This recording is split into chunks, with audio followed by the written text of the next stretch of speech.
Welcome one and all to another episode here at The Damage, where I, of course, am John Idarola. I always have been, I probably always will be. Brett, thank you for being here. That's the big change, that Brett Erlich is here on a Wednesday instead of a Friday, but that's the way it is and we're going with it. Thank you for being here, Brett. Thank you, it's great to be here. Also, my new name is Clampius Tompthamus. That's the only change. Clampius? Okay. Clampius. Yeah, are you worried that, like, because you're a public figure, are you worried about having difficulty getting social handles for such a common name? Yeah. That's the thing. I haven't cleared it yet, but I have some really cool ideas. Like, I'm gonna add 6'9" at the end of my name to just like no one comes up with that. Yeah, so exactly. It'll be Clampius 6'9". Wonderful. Thank you for choosing that specific one.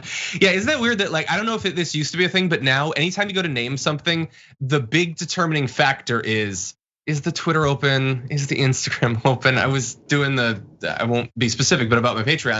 And I was like, just please let the Facebook page be open or something. But anyway, that's the modern world and it's fun and we're dealing with it. We're dealing with a lot of other things too, because there is a lot of news out there that we need to get to. And indeed we will over the course of the next 90 minutes or so. We're gonna be walking you through the continued debate over student loan debt. What should be done, if anything, about it? There's a lot of different sides disagreeing. We've got more just ridiculous updates on the should have already been over process to get Ketanji Brown Jackson on the Supreme Court. Kyrsten Sinema's back in the news, so you know that's always good. And then in our last half hour, we've got some insane political ads. We've got robot waiters and we've got high school sports. A great test for those conservative defenders of women's sports. Let's see if they get as fired up about this as they do about some other stories we've covered recently. And along the way, if you wouldn't mind hitting the like button, if you're on a platform that has one, and you can send us comments, tweets, super chats and all that, and we'll respond during the breaks. But with all that said, Brett Erlich, are you ready to talk about some news? I am certainly here and able to speak words, so let's give it a shot. He brings words, the best words, and we'll have words for you on the other side of this. Well, that's what AOC was saying. I mean, not that anybody cares what she has to say in response to anything, but that was her push in response to these polling numbers and inflation and so on. She was like, if we could just like stick to the agenda, get BBB passed, push this stuff through, and get rid of college debt for all, college students. She's back. She's a one-trick pony. Everything should be free. We should go back to our socialist roots. And then the Democrats won't be facing a bloodbath in November. And all these numbers will turn around. Free college for everyone. Didn't you guys have somebody pay for your college? Okay, we're gonna return to that because it turns out that she kind of did have someone pay for her college, Megyn Kelly. But I love the little slip up there of we should go back to our socialist roots. Wait, was that Megyn Kelly admitting that there are socialist roots in the United States? And also throwing out the theory that AOC doesn't genuinely want student loan debt to be canceled. It's not that Megyn Kelly is saying that that's what AOC wants. I disagree with it. She believes that this is an opportunistic strategic thing around the midterms, not something that AOC has been consistently advocating for literally years. But anyway, before we dive into the reactions, I want to give Megyn Kelly a little bit more time to make her case where she attacks the kids themselves burdened by student loan debt. So, do I think now that, I would have been better off if the federal government had stepped in? Look, it would have been nice, but I don't think the neighbors should have to pay for my college education. We took out loans too, and then we paid those loans back. Why should these snot-nosed kids today? I'm sorry. The ones who really need it, they can get loans, right? But like you point out, a lot of these people are going to be these sort of college, Columbia elite graduates who are going to spend their years in journalism trying to shame half of America for doing absolutely nothing wrong. Why should I be paying for their college education? I don't want to. Exactly. She doesn't want to pay for them specifically because they disagree with her, I guess. And you, by the way, if you're a conservative watching whatever that show that she does is, you might be burdened by student loan debt. Your kids, your friends might be burdened by student loan debt. And I'm sure that pains you quite a bit. But somewhere out there, there's a kid that goes to Columbia. And wouldn't you rather own him by being owned by student loan debt managing companies for the rest of your life? You should continue to be burdened if that's what it requires to make some kid that goes to college in New York continue to be burdened by student loan debt. It's a ridiculous argument, Brett. What do you make of it? So it's April 6th, 2022, and this is the first time that a conservative has said that rich people should pay their fair share. And it only applies to student loan debt. And she's saying that there is no world in which education should be free. But education is free in this world. Your taxes pay for it. And you might go off and pay for a private school on your own. That stuff doesn't necessarily apply to all this. But in this situation, those folks, just make your decision on your own, but you still pay for public education. You still pay for public services and protections. New Mexico did this. New Mexico passed like a free college bill. It's doable. It's popular. Yeah, but I don't. Yeah, that's my direct point on that statement of hers. Exactly. And look, and she made a lot of different points there, and they're all insane. So she's angry, like specifically at AOC. That's who she's attacking with this, even though what they're responding to, which we're gonna get into more about the continuation of the pause on student loan debt repayment, is not an AOC policy. Not only did she not do it, she doesn't think that that's what we should be doing. She has a totally different solution. But Megyn Kelly, who totally doesn't care what AOC thinks about this or anything else, decides to center AOC in the conversation. Now, I'm perfectly happy to center AOC in the conversation because she's been an amazing advocate for student debt cancellation. But it's a weird move for Megyn Kelly, in addition to other weird moves. Like she says there, like, you want someone else to pay your student debt. But she goes on to say in the podcast that she had someone pay her student debt. She tragically lost her father when she was a teen, actually quite like me. In her case though, her father had life insurance and they were able to use the life insurance to pay off much of the student loan debt of herself and her siblings. Terrible experience. I don't begrudge anyone for having to go through that. But she did get someone to pay it off. So like, can't you factor that into it? Isn't it nice that you weren't burdened for so long? She says it would be nice if someone else paid it off. But why should the student government do that? All of these people who actually need it, they can get loans, but that's the problem. We're not just talking about people losing access to higher education because of the high cost. That's a very real problem, by the way. But even the people who get access via the loans will be burdened by that massively, a crushing financial debt for literally decades, like another home. They'll be paying for that. And that is going to rid them of much of their freedom, the word that you guys love to talk about, in choosing where to live, what sort of job to go after. Instead, they're gonna have to make most of their decisions based on the fact that they have to pay off these loans, and they will for much of the rest of their lives. This is a pretty standard Republican move where you just kind of signal to some generic Ayn Randy sounding concept. But at the end of the day, your objective is just to maintain the hierarchy you've already set up.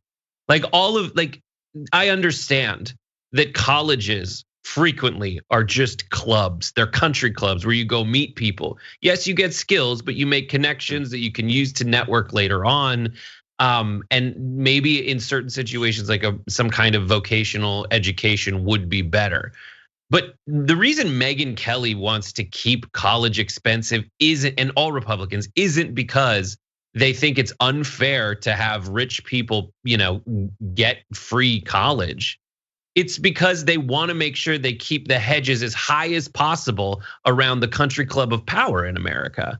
And if you can go to a college based on your ability to learn and understand and ace tests there, then they've eliminated the true obstacle that they need to keep in place, which is keeping it really expensive.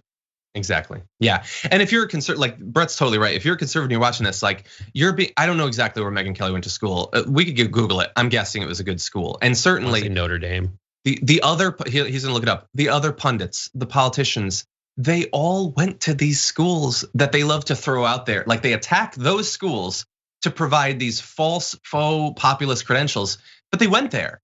And those are the people that they end up marrying. Those are the people that they work with. Those are the people they associate with. They talk at you, pretending to be against the group that they are so happy that they are a part of. They are scamming you for their own benefit. And I understand it's difficult to identify that you've been scammed, but understand there's a support structure there for you if you can finally do that. We will accept you if you wake up to the fact that you're being conned by these people that are the very elites that they pretend to attack. Did you find the school? Syracuse. She's an orange woman, just like every other Republican. Nailed it.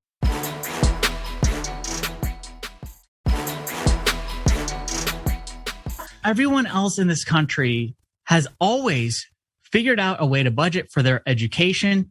And then again, it's progressivism masquerading as this is compassion. No, it's not. It's a handout to the wealthiest liberal coastal. It's like the liberal coastal elites embodied. It's the people who have taken out massive loans, right, for at liberal arts universities. degrees. Yeah, you know, and the majority of those people, they're not working class Americans. The size of these loans is okay. If you go to Columbia and you want to major in like underwater basket weaving and pay $100,000 a year for it, I mean, you have to be responsible for that decision.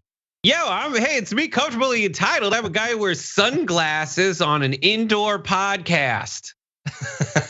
That guy sucks. Well, and to say he's that it's supposed to be smug, he does come off as smug. This is just for the coastal elites. I hate to break it to you, dude, but like this is for people who can't afford to go to college. The coastal elites already afford stuff. The ones who need to take out loans take out loans. What you should be targeting if you're trying to like angle for this new populist right thing is to attack the institutions for making it so expensive. But you don't want to do that. You never will. You just want to signal some random ass fake intention that you have. You're going to do some random like well-testing messaging campaign. And then at the end of the day, you're going to double back and you're going to just blame, and you're not going to do anything for your own constituents, many of whom are not part of the coastal elites, and they're doing the thing you're supposed to do, which is work hard, go to college, and then come out of it with a well-paying job. Exactly. Yeah. By the way, look, I'm not generally in favor of programs being, like means tested, because I generally see that as a way to continually take down the amount of benefit that's going out. It needlessly makes it more complicated. It usually adds a lot of paperwork and bureaucracy to the system. But at least hypothetically, if the right-wing argument right there is, oh, it's just going to go to the wealthy, which we know statistically. I'm not going to run through all the numbers about student loan debt, but we know that's not true. But let's say that it was. Okay, so you limit it to a certain level of income of the family. Problem solved. Good, we can do student loan debt repayment, right? I mean, if a family makes less than, let's say, $75,000, then you would have no problem with canceling, because the argument that you pretended to have right there is that it's going to go to the wealthy. You okay with that deal? You want to do that bargain comfortably, smug? No, of course he doesn't want to. And by the way, like I understand maybe we focus too much on this in the program about how fake right-wing populism is. Where is it?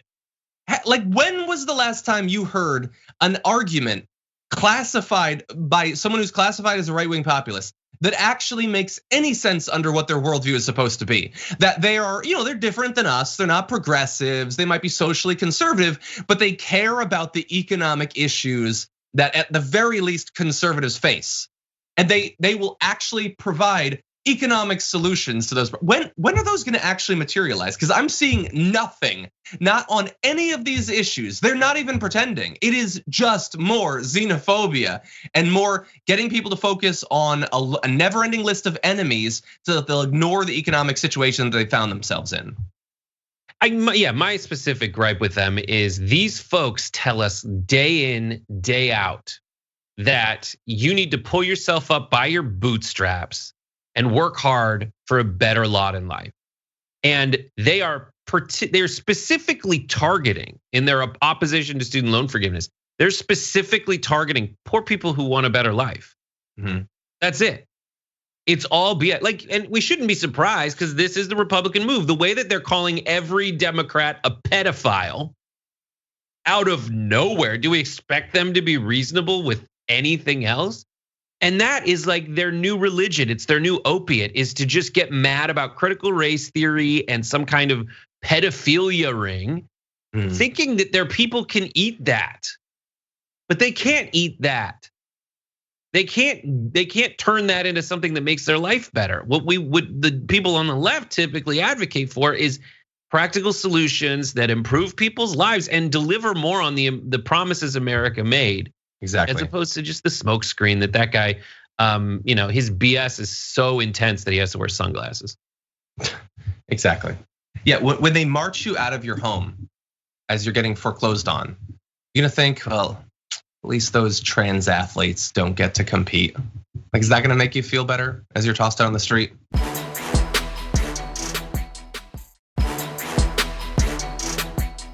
You might have seen the Joe Biden administration is going to be extending the pause on student loan debt repayment. You can see the announcement here. It had been previewed a little bit earlier, but now the news is out there. And okay, is that a good approach to this? We're gonna see. He's getting some positive press from this. Is it nearly enough though? AOC and other progressives are making the case that this is actually a horrible idea. And I think they're right. And maybe even for more reasons than they're currently identifying. So let's jump into it. So this delay would be the 6th since the pauses began early in the pandemic. And it would come less than a month before payments were scheduled to restart and affect tens of millions of borrowers, including 35 million who have not been making payments that would otherwise have been due. By the way, through all of these pauses, the good thing is not just the pause, but also that they haven't been accruing interest. So that is definitely good. 7 million borrowers in default have received a break from paycheck garnishments and other collection efforts. So especially considering the difficult times that we've had, that is great news. And Biden's thrilled with this move. He's saying to enable Americans to continue to get back on their feet after 2 of the hardest years this nation has ever faced, my administration is extending the pause on federal student loan repayments. I would say if you really want to help them get back on their feet, a couple month pause is something, but how about not having them continue to be terrified about the crushing debt that they're currently experiencing? But by the way, while I'm gonna disagree with just a pause, the other side, the right, they don't even want the pause, by the way. Virginia Fox is a top Republican on the House Education Committee, and here's how she greeted this news. Hardworking taxpayers are fed up with having their backs broken by this administration. The outrageous extension of this moratorium contradicts the administration's promise to the American public, and without any basis other than the president's sinking poll numbers, she called it outrageous and worried it would lead to broad student loan forgiveness. God only hopes. So, but like, look at that again. They're sick of their backs being broken. She uses as an argument for them have to resume paying their student loan debt. Their backs are broken. The solution is debt payment. And by the way, it breaks his promise to the American public. He promised to cancel student loan debt. He was voted in part because of that promise. Virginia Fox knows all of this, and he's not doing the cancellation, even though people are calling for it. And let's briefly talk about why this might not be the amazing politics that Biden thinks it is.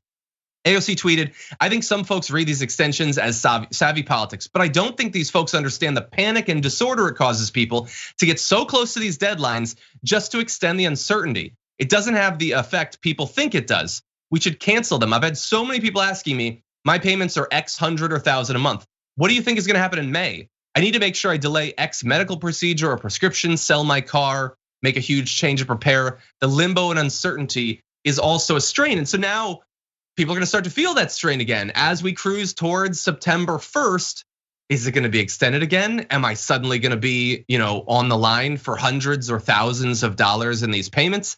I can see how that would be an issue for millions of people, Brett.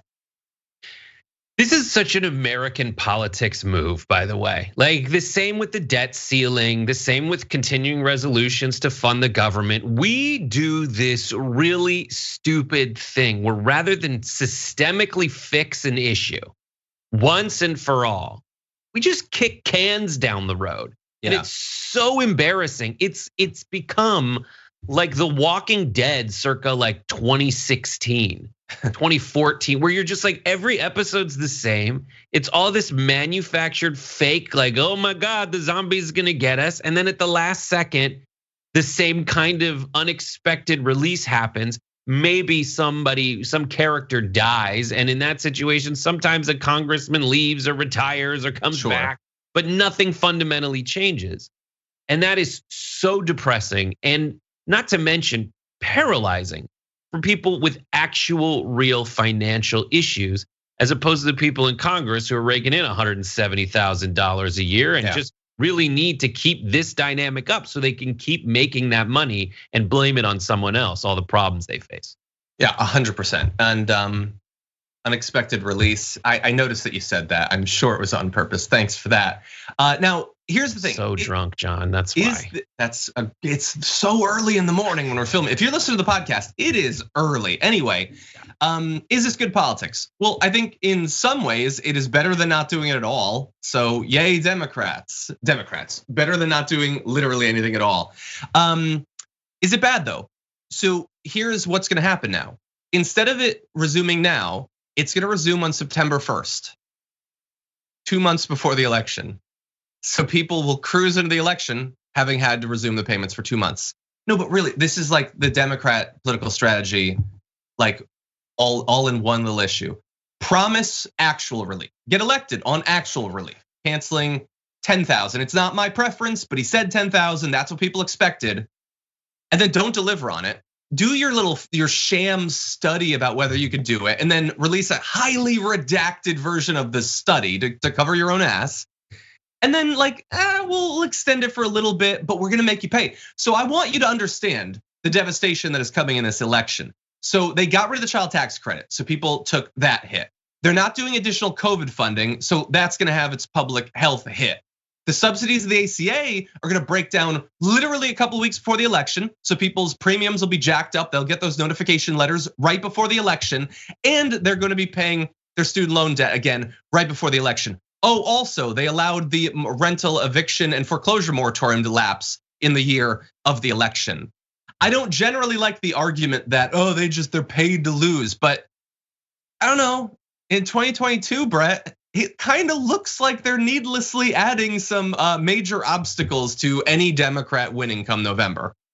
Yes, it is really stupid. It is really depressing. I will say this, that the whole system is really set up to make it harder than it needs to be for the upward mobility they promised us America was founded on.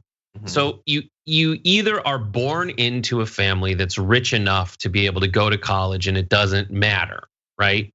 Whether you take a loan or not, and that's great, you get to stay in the club.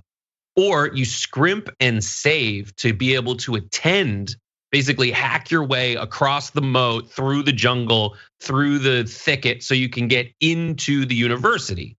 But by the time you leave it, after knowing all those people, you're saddled with so much debt that it doesn't even in the end benefit you to have gone through all that financially from a practical perspective for years and years and years. And when someone gets elected, upping voter turnout on the promise to eliminate that unnecessary burden that is way worse for this generation than previous generations financially speaking, they jump out and mischaracterize everything and do everything in their power to keep us from having America follow through on the promises it made to its people in the first place.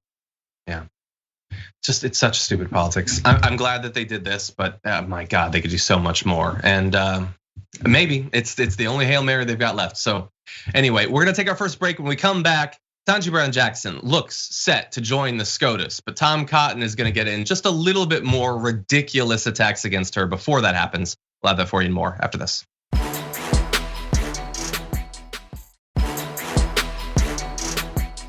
Oh God, you cannot have a discussion about the SCOTUS without something crazy happening, as will be proven with this video. You know, the last Judge Jackson left the Supreme Court to go to Nuremberg and prosecute the case against the Nazis. This Judge Jackson might have gone there to defend them. Okay, so that's fun. That's Tom Cotton talking about Ketanji Brown Jackson, who every reasonable person knows and admits is fully qualified to be on the Supreme Court. She's gonna be on the Supreme Court and has been attacked this entire time as a supporter of pedophilia or critical race theory or whatever. Nothing that has anything to do with her life or what she would be as a justice. Now, Senator Tom Cotton sliding at the last minute, right before she's put on the Supreme Court, to declare that in addition to having been a public defender, what she would have done with the Nazis is be an ardent defender of them. Brett, is this a fair line? What do you think? I mean, they're calling everyone a pedophile. At least they didn't call her a pedophile. They just called her a Nazi sympathizer. The root of this is that she was a public defender, which is something that they guarantee everyone in America a right to due process. She was the person in the due process giving the thing that the founding fathers ensured people would have. And you get assigned to that as you're a public defender. You just go like, okay, today's case is this, today's case is that. The Al-Qaeda people you're talking about, they dropped the charges against them anyway. Yeah. So this guy is evil. Tom Cotton is thoroughly evil. He is an evil person, and I'm not just saying that because he reminds me so much of the lead character in Psycho. He is Anthony Perkins without the charm. But like, you know how crazy unhinged you have to be to go. And I love that it's prefaced with all of these people saying, listen, she is very qualified. She worked very hard to get where she is. She's a great mother, I assume, but she's a pedophile and a Nazi. Yeah, with a straight face they say this. It was Tim Scott was like, I just want to recognize how historic this is that a black woman is finally in the Supreme Court, and I will not be supporting her. Then that doesn't count for anything. Then what do you think that is? He wasn't the only one. I mean, there's only 3 Republicans. Many of them want to be able to clip out selectively. It's good that this is happening, and I will do literally everything I can with my political power to stop it from happening. Some of them, of course, go farther. Tom Cotton is a great one there. Which is worse, being called a supporter of pedophilia or a potential defender of Nazis? I don't know. I'll throw that out to you. Weigh in below. But it is ridiculous. By the way, Tom Cotton, I personally think that everyone in every trial should get a defender. And I am in no way worried about the Nazis having had defenders in their lawsuits, because you know what? They'll still lose. You seem to think, well, if they had a good lawyer, maybe they could have gotten off, and we couldn't allow that. Ridiculous approach. But you should understand that this guy who wants you to believe that Ketanji Brown Jackson is fundamentally evil, closely affiliated in some hypothetical philosophical way with the Nazis, she's evil. He said back in 2020 this: we have to study the history of slavery and its role and impact on the development of our country, because otherwise we can't understand our country. It sounds like a launching into of critical race theory, but he goes on to say, as the founding fathers said, it was the necessary evil upon which the Union was built. But the Union was built in a way, as Lincoln said, to put slavery on the course to its ultimate extinction. First of all, nobody thinks that if he had been a senator back during the times of slavery, he'd be advocating for it to be extinct. He definitely wouldn't. But he says it's a necessary evil. There was no other way, Brett. We could not have become a country except for that. So I guess it's bad, but thank God it happened.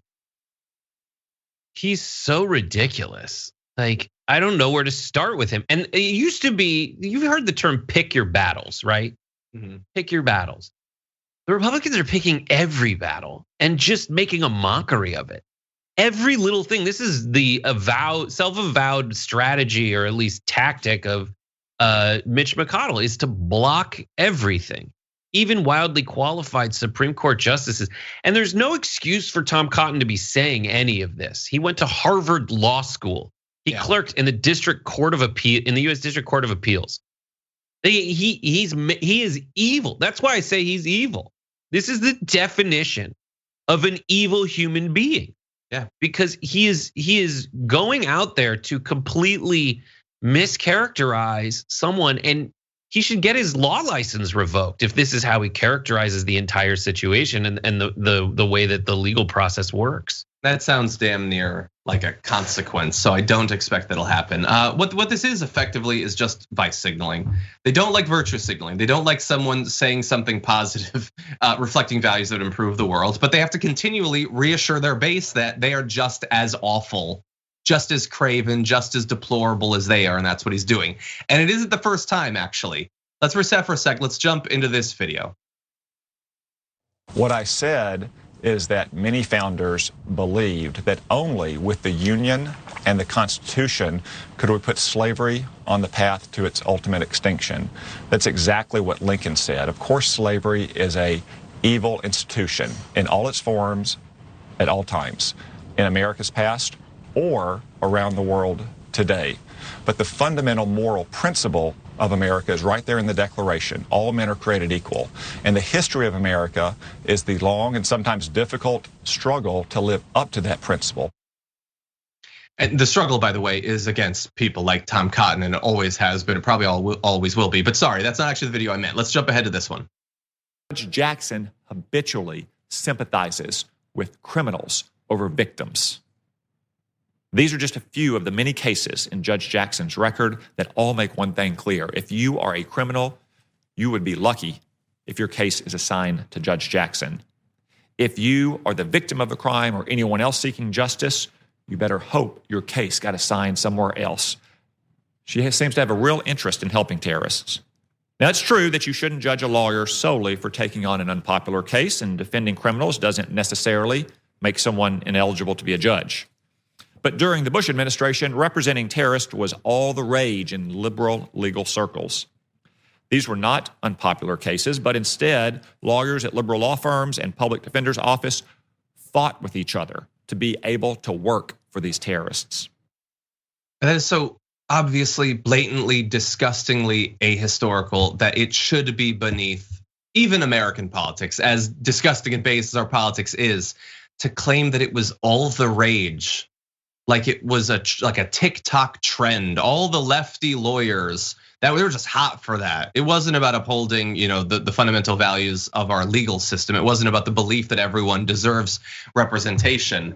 It was just that they liked it. They like the terrorism. They hate victims of crimes and love the perpetrators of it. Absolutely absurd. And this is how he wants to be remembered during this. Again, a historic Supreme Court nomination. He wants to make sure that in the inevitable documentary about it, he gets to be the evil figure. We'll see, maybe someday like Tom Holland will play him or something like that. I think he could do it justice. But it's just sick, Brett, to have to sit through this. Tom Cotton, this guy, he's the worst, and he finds new ways to be the worst. I mean, in this confirmation hearing process, we've heard 2 senators say they hate that we guarantee people a fair trial. Yep, that's what they say, because Lindsey Graham says, I hope they all die in Guantanamo Bay. He admits we abandoned our legal principles to such a wanton, reckless extent that if we adhere to it in the slightest now, if we right a wrong of the past, then we make the world less safe. Exactly. That's what Lindsey Graham said. And here is Tom Cotton saying 2 things. One, that slavery is necessary. That's Tom Cotton. Tom Cotton, who said slavery is necessary, period. By Tom Cotton. Slavery necessary. That's why his last name's Cotton. But on the other hand, he's saying that if there are lawyers involved in defending people against what might be, and that's the whole point of a trial, is to see if the prosecution is right. And as John said, if the prosecution is right, then those people get exonerated because why? Because they didn't do it. Mm-hmm. Tom Cotton, in saying that it is insane that there are people that represent the accused, guaranteed by the Constitution, by opposing that, he opposes America. And again, he thinks slavery was necessary. Tom Cotton, ladies and gentlemen. Yeah. He loves the word necessary. Slavery was necessary. She isn't, having been a public defender doesn't necessarily disqualify you from the Supreme Court. This is a guy who despises the American legal system, and not the injustice of it. The few efforts, the few things baked into it that actually allow for true justice. He hates it.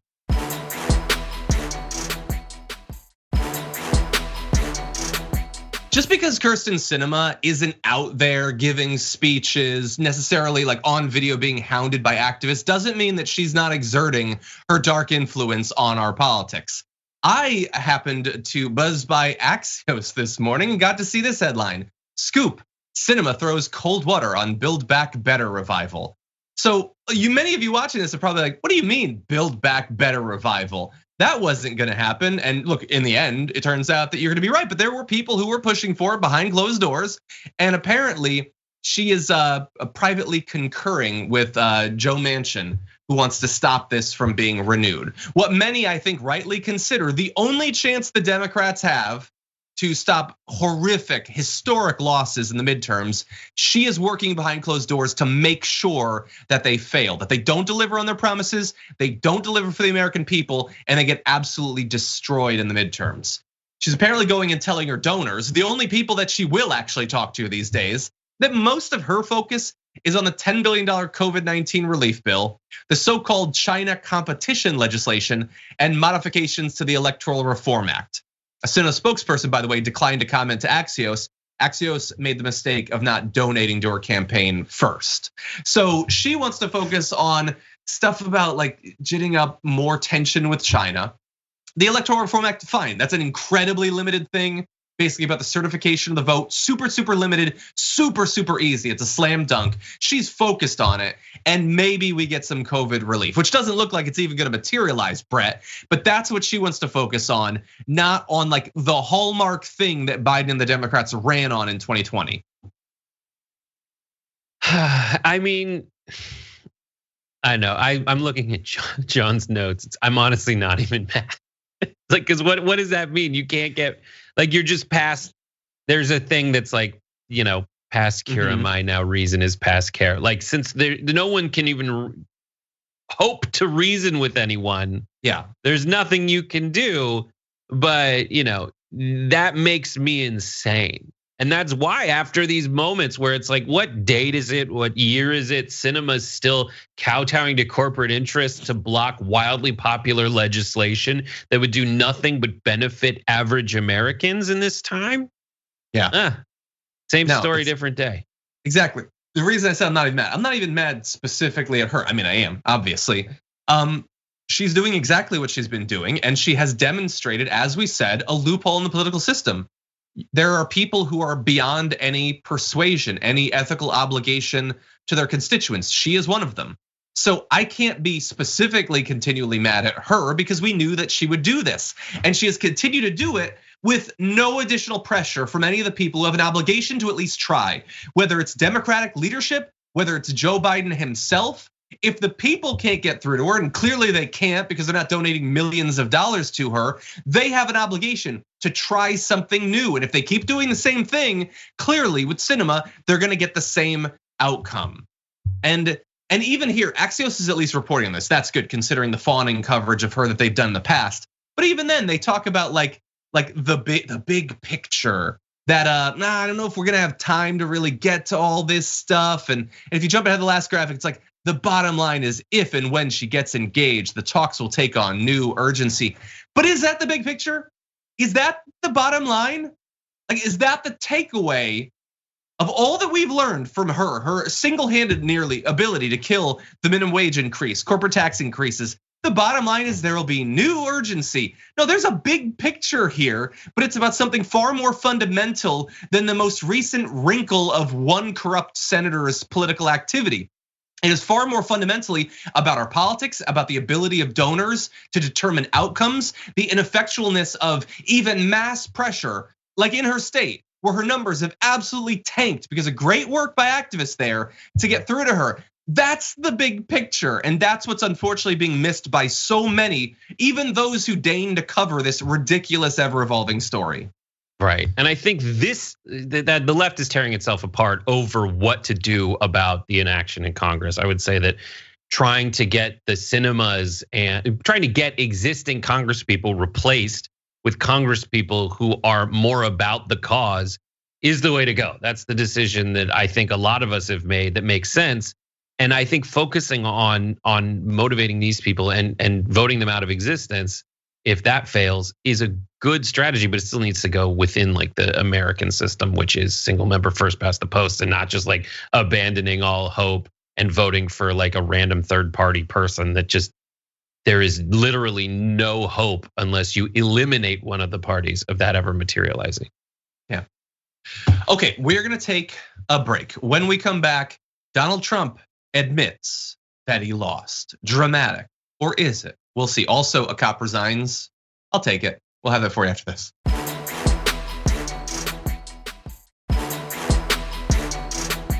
$1 billion. No. We had a deal. He was going to pay $5 billion. $5 billion a year. But when I didn't win the election, he had to be the happiest. I would rate probably South Korea third or fourth happiest. China, Iran, Russia. Russia. He said to me, "You're killing me with the pipeline." So he had a deal. Would have happened, all set. And then when the election was rigged and lost, what happened is that the deal. Okay, so he admitted it. He threw in the rigged at the end, but he said, "I didn't win the." So we got him right. Can we drop the balloons? Can we set off the fireworks? We got him. And like, it doesn't matter for us, but if Trump is actually admitting that he didn't win, at some point, could some of his followers catch up with that? Because if you ask, the rally crowd outside of one of his little gatherings, they all believe that he won. Not just that he legitimately won, but that he actually won, that he's actually president at this point. It's ridiculous, but it is true.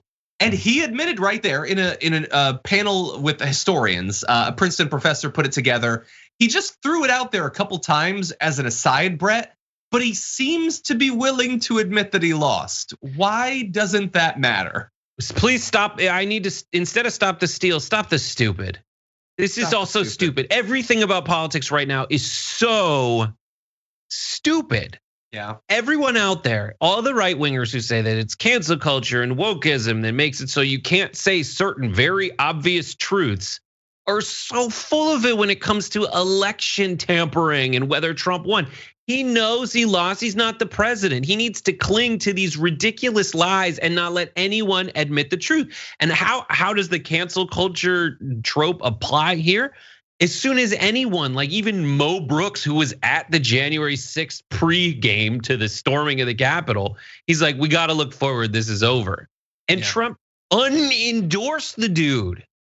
Completely changed it. Totally. So is Trump gonna unendorse himself after he himself admitted he lost the election?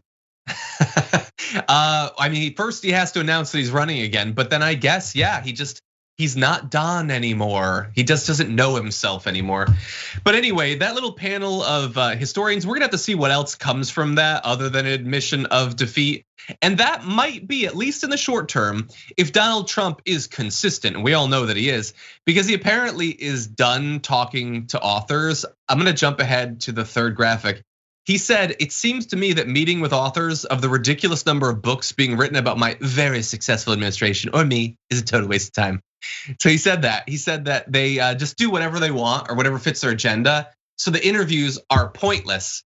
So presumably he won't be doing them anymore. And previously he had accidentally revealed quite a bit about his thought process in these interviews with journalists and with writers. He loves stream of consciousness, and you can't keep a close hold on your lies when you're just rambling for hours. He might have actually identified that flaw in himself, and apparently he's done, other than these historians, and even that's making news. And the best part, if you read like the breakdown by the, not Zoller, but some other historian, Zelizer, is the extent to which they take pains to point out that Trump chased them down to be able to talk to historians. Like for the guy who says, I don't care what anyone thinks of me, I'm above it, it's all fake news. Like homeboy sought out historians to tell them what's what. And that's why like every lawyer won't let you testify on your own behalf because it's just too dangerous and you'll self-incriminate. Trump self-incriminated here. He gave them evidence that proves that everyone needs, and if I'm the Democrats, what I do is I just make ad after ad saying, I lost the election, I lost the election, I lost the election. Zooming in each time. Yeah, exactly. And why is this significant? I think this is what Brett is alluding to, is again, many of the things that Trump and his circle did intent actually matters. If he knew that he lost, and especially if he knew that what he was doing is a crime, and we're pursuing both of those things, then he potentially opens himself up to more legal liability. That being said, this is America. He's rich and powerful, former president, so he's probably gonna be just fine. But he is giving those pursuing him the best chance possible considering the terrible consequence or the terrible context. Indeed. Now with that said, we're gonna move to something very different to close out this hour. So everyone prepare yourself. I want you to meet a cop, or at least a former cop, and that's where the story gets fun. This is veteran officer Aaron Paul Nichols. You can see a photo of him right here. He is the worst for a lot of different reasons. It has nothing to do with his willingness to wear a jaunty, bold purple shirt. No, he's a terrible guy who got exposed for some truly awful social media posts. And thankfully, he's not a cop anymore. There was an announcement of an investigation into his social media activity. And rather than meet with the investigators, he bounced. He was just gone. I'm resigning. And so that resignation came shortly after the department announced an investigation. And by the way, thank you to the Anonymous Comrades Collective. This is a group of anti-fascist researchers who helped to track down his different accounts on a number of different sites. So I want to jump ahead to some of the things that he actually said. Once these researchers were able to identify that it was him, his resignation kind of proves that they were right. So some of the things he said include, when I seize power, hate crimes will be encouraged. So that sucks for a cop. We know that Republicans love to mock the idea that crimes should or could be classified as hate crimes, but encouraging more of them, terrible position to have. I have metal stamps. I think I'll just stamp 1488 into every, I'm gonna say that's a blurred out N-word, quarter I get, easy, yeah, it was. So the 1488, if you're a sane person who doesn't dive deep into online white supremacy, is a Nazi thing. It references some groups and stuff like that. It's one of the ways they post about their white supremacy without necessarily exposing themselves to as much consequences. He then goes on to say, blank ruin everything, again, N-word. Even if it's white doing the stealing, they're likely selling the meat to black run restaurants or trading it to N-words for dope, real talk. By the way, he was a cop up until very recently in an area that was 20% black. So he probably had many run-ins with black people who needed him to be the authority figure. We give them respect. He's supposed to do his job. Instead, he's talking about branding black people, them being culpable even for crimes that white people commit. So thankfully, consequences. Justice in America, Brett, he has resigned, but only after horrible details were released, and there's more where that came from. I don't think he knows what real talk means. Usually you say something that makes sense and is true and is accurate, and then you say real talk. But in this situation, he is just making stuff up, insane things that, alleviate the guilt of a white person so you could find a way to blame it on a black person. And he just says real talk. Like, you have to do real talk before you say real talk. You can't just declare the most ridiculous thing anyone's ever heard, real talk, by just saying the words after it. I mean, it's a thing that people do. Thankfully, he's not getting away with it. So here's the thing. He obviously really hates black people, but are you gonna be surprised to find out he's not a fan of Jewish Americans either? He said this, I'll say it in English. I am a supporter of as many Holocausts as it takes to cleanse this world of Talmudic influence. As many Holocausts as it takes. And he goes on to say, if I found a genie and I had one wish, the Jews would be a distant memory in 72 hours. So if he had a genie, he would wish to remove Jewish people. He would give them a few days, I guess, Brett. This is absolutely insane. I feel like he's in a weird negotiation. Like, how many Holocausts would it take? This is the weirdest version of how many licks does it take till you get to the center of and it's just like of an anti-Semite. As many Holocausts, I'm down. Because I'll clear my schedule for that. I won't I never understood why people hate Jews. I don't get it either. Well, unfortunately, we're running out of time. I will say, he said he hates the government, but at least now he's not a part of it. He has resigned. So great work from those anti-fascist researchers. We know that there are tons more cops like this where he came from, and only diligent research is gonna give us even a chance of consequences. Now that said, thank you for those listening to the podcast, watching on linear, but we got a lot more where that came from. So if you're on Twitch or YouTube, don't go anywhere. We'll be back in like 2 minutes. Billy B. Williams says in a super chat, today on this 13th day of this 13th month, I celebrate my first birthday as a woman. Thank you, Dragon Squad. I would never have made it this far without y'all. Special big thanks to Dresden Nova for being a hero and a friend. That is awesome. Happy first birthday. And Billy, thank you as always for being here. Musically Megs had said 15-month member, says woot 13 months. Thanks for everything you guys do, making the news digestible even in these times. Thank you, we try, that's our main job. Like a mama bird, we pre-digest and then bring forth the news once again in a newer, chunky, and wet form. Apostate said in the, I think it was the Twitch comments, Brett is the super cool guy at the party who never takes his shades off and always has an acoustic guitar handy. Brett, are you gonna play a song? We have 1 minute. What are you doing? That's it, it's just this like. Okay, that does sound pretty good.